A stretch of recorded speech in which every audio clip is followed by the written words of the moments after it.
प्रदेश कांग्रेस के पूर्व media coordinator Sandeep Sankhya ने भाजपा की केंद्र सरकार के 11 वर्ष की उपलब्धियों की पोल खोलते हुए कहा कि भाजपा मोदीमय प्राइवेट लिमिटेड बन के रह गई है, जिन्होंने अपने राजनीतिक नेताओं के सिद्धांतों की बलि दे दी है। बीते 11 वर्षों की उपलब्धियों को गिना जाए तो एक व्यक्ति विशेष पूजन के अतिरिक्त भाजपा की उपलब्धियां शून्य है। उन्होंने कहा कि वर्तमान में अर्थव्यवस्था केवल गुजरात तक सीमित होकर रह गई है, किसान सड़क पर आ गया है, बेरोजगार युवा नशे की चपेट में है और राजनीतिक विरोधी सीबीआई की चपेट में आ गए हैं। भारतीय जनता पार्टी जिस तरह से हिमाचल प्रदेश के अंदर अपने केंद्र सरकार की 11 साल की उपलब्धियों को गिना रही है, मैं देख रहा हूं कि भारतीय जनता पार्टी के हिमाचल प्रदेश के अंदर 17 संगठनात्मक जिले हैं और उन संगठनात्मक जिलों में हर जगह ये पत्रकार वार्ता इनके प्रवक्ता लोग और इनके जो नेतागण हैं वो कर रहे हैं। मैं सिर्फ इनसे इतना पूछना चाहता हूँ, इस देश के अंदर केंद्र सरकार में भारतीय जनता पार्टी की सरकार को बने हुए 11 साल हुए, लेकिन 11 सालों में करीब करीब इस देश के ऊपर 200 लाख करोड़ का जो है वो यहाँ पे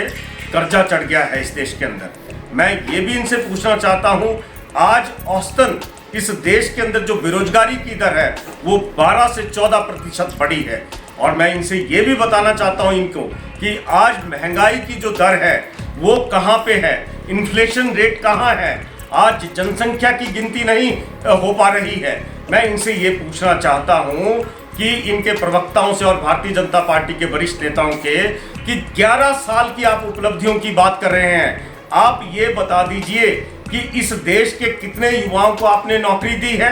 इस देश में कितनी बेरोजगारी की दर है और इस देश का इन्फ्लेशन रेट क्या है, इस देश के अंदर कितनी महंगाई बढ़ी है। आज आप जो बखान कर रहे हैं, एक एक व्यक्ति का जो आप गुणगान इस देश के अंदर कर रहे हैं, तो मैं उनसे पूछना चाहता हूं कि आप जनता को भ्रमित कर रहे हैं। आज इस देश के अंदर 40 ऐसी योजनाएं हैं जो डॉक्टर मनमोहन सिंह जी ने यूपीए की सरकार में चलाई थी। आज केवल 11 वर्षों में, बीते 11 वर्षों में इन्होंने सिर्फ उन योजनाओं के नाम बदले हैं। मैं इनसे ये पूछना चाहता हूँ, आज जो देश के ऊपर जो कर्जा चढ़ा है उसकी देनदारी कौन देगा। आज देश के अंदर कश्मीर के मुद्दे के ऊपर जिस तरह से भारतीय जनता पार्टी और केंद्र की सरकार एक्सपोज हुई है, तो वो बातें हिंदुस्तान की जनता से, हिमाचल प्रदेश की जनता से छुपी नहीं है। ये जवाब जो है ये केवल आप पत्रकार वार्ताएं करके इस तरह से आप हिमाचल प्रदेश की जनता या हिंदुस्तान की जनता को बरगला नहीं सकते। आज देश की, प्रदेश की जनता असली सच्चाई जानना चाहती है कि आपने इसने 11 सालों के अंदर आपने किया क्या है। जो आप व्याख्यान कर रहे हैं ये एक आप दीवा स्वप्न जो आप लोगों को दर्शा रहे हैं, मैं समझता हूँ ये ठीक बात नहीं है। आप देख रहे हैं हिमाचल न्यूज़ 24।